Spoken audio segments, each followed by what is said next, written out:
Boa noite. Esse vídeo é um vídeo de demonstração prática do projeto do semestre.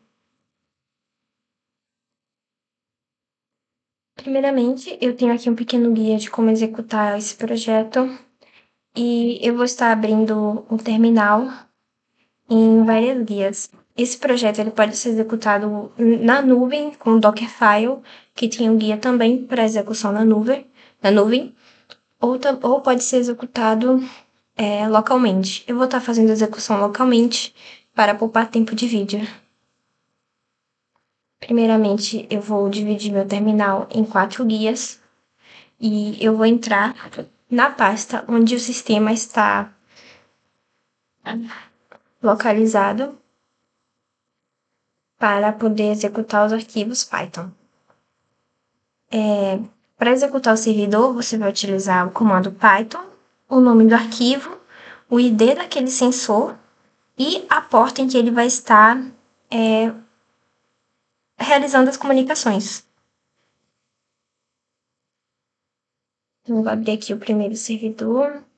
Ele não encontrou o checkpoint, então ele vai começar um checkpoint. Ele já começou ali com a thread, né?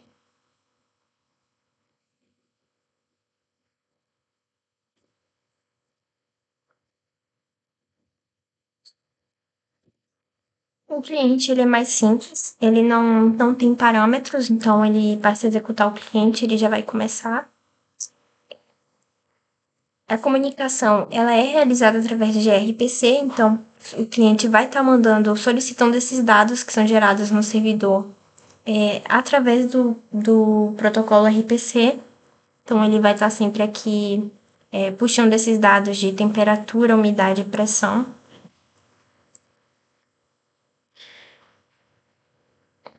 E ele também tem um modo interativo.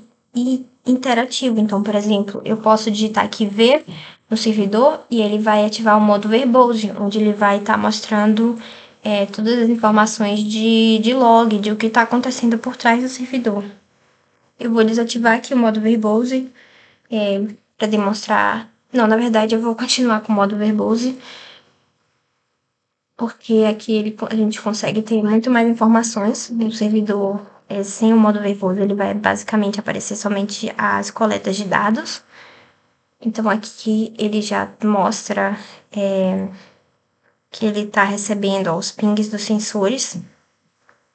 É assim que é assim que o cliente identifica que o sensor está ativo.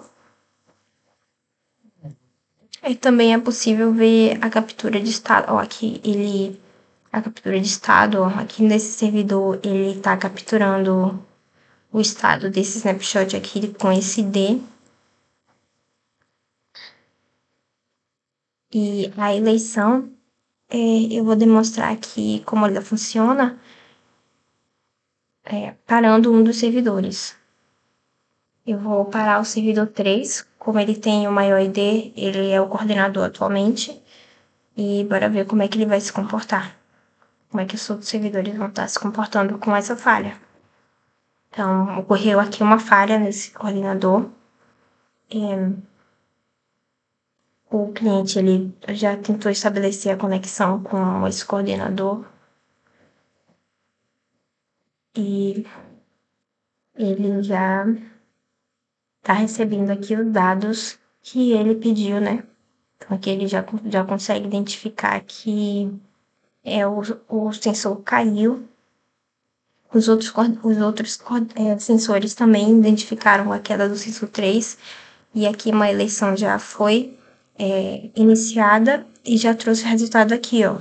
O sensor 2 anunciou que é o coordenador, porque com a queda do sensor 3, o sensor 2 é o sensor de maior IP. Eles também ficam o tempo todo enviando pings para o coordenador, são os heartbeats, né? Então, assim, o coordenador também ele tem uma noção de quais sensores estão ativos e ele consegue atuar ativamente caso haja uma queda ou algo assim. Eu vou tirar o modo verbose aqui e ele vai mudar para o nível de log normal, que seria uma visão mais do usuário, assim por assim dizer, né? Vai aparecer somente os dados dos sensores e quantos sensores estão presentes. Então, no momento, ele está detectando dois, e eu vou religar o sensor 3. Então, aqui teve uma recuperação, né, desse sensor. Ele, o cliente já descobriu o sensor 3 novamente e ele pediu para os sensores também enviarem os dados. A thread de verificação do coordenador também já foi iniciada, provavelmente, porque o coordenador detectou que o sensor 3 foi religado e ele vai chamar uma nova eleição. E daqui a pouco a gente vai receber esse anúncio que o sensor 3 é o novo coordenador. Em algum momento a gente vai estar recebendo esse anúncio.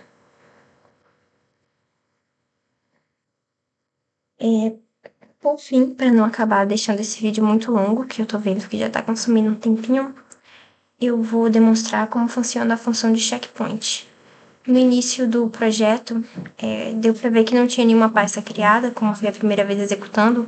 Ele criou essas duas pastas aqui, checkpoints, onde ele grava os arquivos do sensor 1, 2 e 3, e de cada sensor também que for aberto no servidor, e checkpoints underline client, onde ele vai guardar a informação das últimas cinco coletas de dados, que podem ser 10 ou 20, ou quantas forem necessárias, é só mexer no código e alterar o valor da variável. Eu vou começar aqui mostrando os servidores primeiro. Vai ter uma falha em todos os servidores.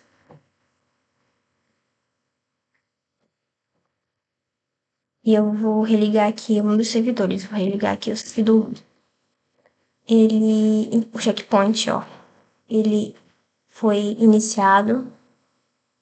Aqui ele deu a chave privada e a chave pública, o servidor. Essa é a parte de criptografia, ela está funcionando por baixo dos panos, né? Tanto de concorrência, replicação, mutex, autenticação, tudo por debaixo dos panos, conforme foi descrito no relatório. E uma das primeiras ações ao ligar um servidor, ele tenta carregar o arquivo de checkpoint. Se o arquivo não existir, ele vai criar. Se o arquivo existir, ele vai restaurar o local. Ele estava aqui com esse port clock, né, de 179. E também ele indicou que não era o coordenador. Caso ele fosse coordenador, o checkpoint iria restaurar todos os dados que o coordenador possui. Que o coordenador possui alguns dicionários, possui alguns dados que são exclusivos para o coordenador.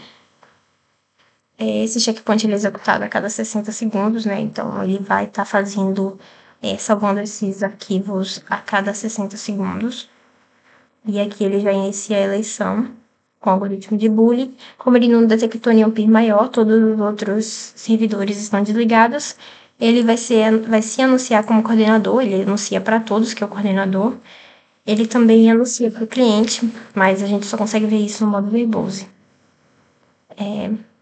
Por fim, para finalizar esse vídeo, vou mostrar aqui um pouquinho sobre como funciona o checkpoint no cliente. Ele é um pouquinho diferente dos servidores, porque o cliente ele é mais visual.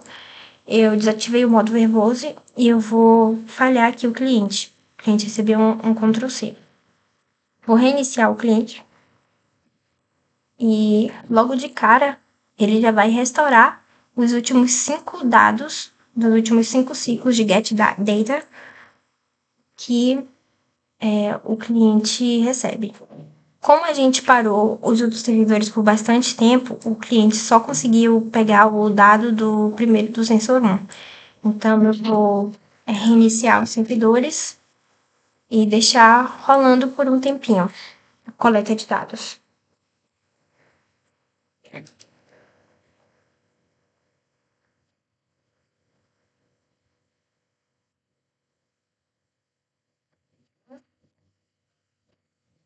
Eu vou só pausar o vídeo porque a coleta de dados demora um pouquinho, então já volto.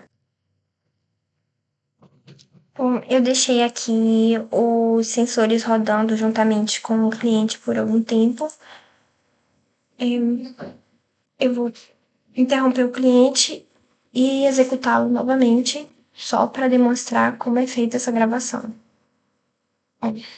Ele pegou aqui os dados do último ciclo e ele trouxe de volta para a gente, ó. No último ciclo, o sensor 1 teve uma temperatura de 21,5, uma umidade de 81,9 e uma pressão de 1043. Ele também trouxe os dados dos outros sensores.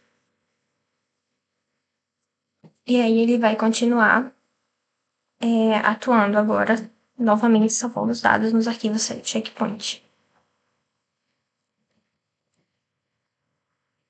Esse é o sistema distribuído simulado de sensores climáticos e eu espero que tenha atendido os requisitos do trabalho. Vou estar parando porque já tem 10 minutos de vídeo. Tchau, tchau.